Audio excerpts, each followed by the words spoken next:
వేదిక మీద ఉన్న పెద్దలకు, కాంగ్రెస్ పార్టీ నాయకులందరికీ, మరి ముఖ్యంగా రాజశేఖర రెడ్డి గారిని అభిమానించి ఇంత దూరం వచ్చి ఈరోజు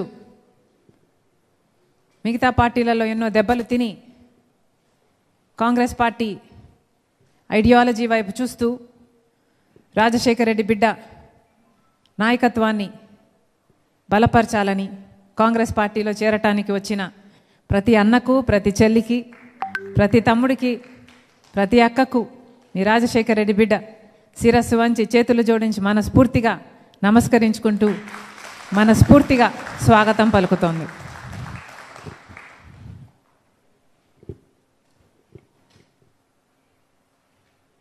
రాజశేఖర రెడ్డి గారు కోట్ల మంది తెలుగు ప్రజల గుండెల్లో ఇంకా బ్రతికే ఉన్నారు. ఈరోజు మీరు ఇక్కడికి వచ్చారు అంటే దానికి కారణం రాజశేఖర రెడ్డి గారు మీ గుండెల్లో ఉన్నాడు కాబట్టి. ఇంతమంది గుండెల్లో రాజశేఖర రెడ్డి గారు స్థానం సంపాదించుకున్నారు అంటే దానికి కారణం ఆయన ప్రజల మనిషి.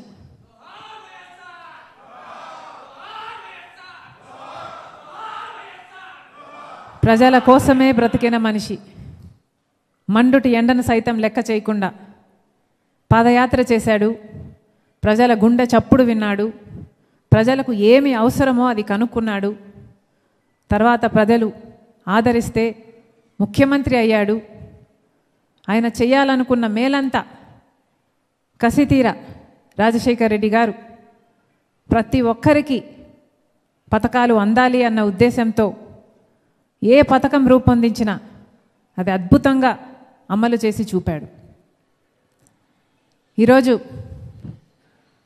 రాజశేఖర రెడ్డి గారి లాంటి నాయకుడు మళ్ళీ ఉన్నాడా అని వెతికితే ఎక్కడా కనిపించడం లేదు.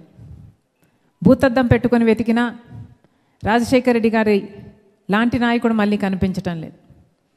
రాజశేఖర రెడ్డి గారి వారసులమని చెప్పుకుంటున్న వాళ్ళు కేవలం ఒక పాదయాత్ర చేసేసి అధికారంలోకి వచ్చేసి గొప్ప గొప్ప మేడలు మిద్దెలు కట్టుకొని ప్యాలెస్లో బ్రతుకుతూ ఒక బటన్ నొక్కితే చాలు మేము ముఖ్యమంత్రి అయిపోతాము మళ్ళీ అని విశ్వసించే వాళ్ళు రాజశేఖర రెడ్డి గారి వారసులు కాలేరు.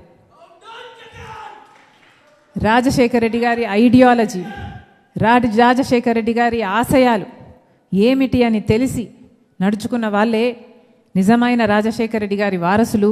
కాంగ్రెస్ పార్టీ నాయకులు, కార్యకర్తలు మీ అందరూ కాంగ్రెస్ పార్టీని బలపరచడము అంటే దానికి అర్థం రాజశేఖర రెడ్డి గారి ఆశయాలను మళ్ళీ నిలబెట్టడం. ఇది సులువైన పని కాదు. రాజశేఖర రెడ్డి గారు సులువుగా ముఖ్యమంత్రి కాలేదు. ముఖ్యమంత్రి అయిన తర్వాత కూడా రాజశేఖర రెడ్డి గారు కష్టపడుతూనే ఉన్నారు.